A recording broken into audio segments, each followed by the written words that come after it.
Salam, hörmətli həmkarlar və gələcək məktəb rəhbərləri. Xoş gördük hər birinizi. Mən Vəfa Kamilov. Bugünkü mövzumuz məktəbdə idarəetmənin növləri ilə bağlıdır. Əgər siz də idarəetmə imtahanlarında yüksək nəticə göstərmək və məktəb qanunvericiliyini dərindən öyrənmək istərsinizsə, kanala abunə olmağı və bildirişləri açmağı unutmayın. Hazırsınızsa başlayaq. İdarəetmənin növləri əslində bizə məlumdur, amma bir dəfə yenə baxaq. Mən dərslərimdə idarəetmə ilə bağlı həmişə bu məqamlara toxunuram.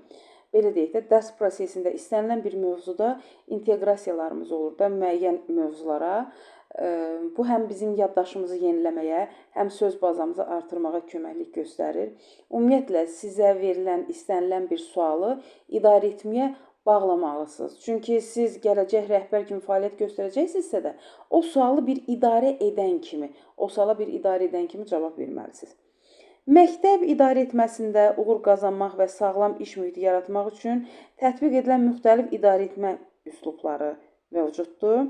Hər bir üslub rəhbərin qərar qəbul etmə mexanizminə, kollektivlə ünsiyyətinə və məsuliyyət bölgüsünə görə fərqlənir.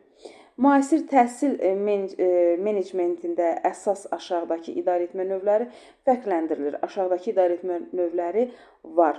Əslində, izah edəcəyim idarəetmə növlərindən demokratik, avtoritar, liberal idarəetmə ilə bağlı yəqin ki, çoxlarımız məlumatlıyıq.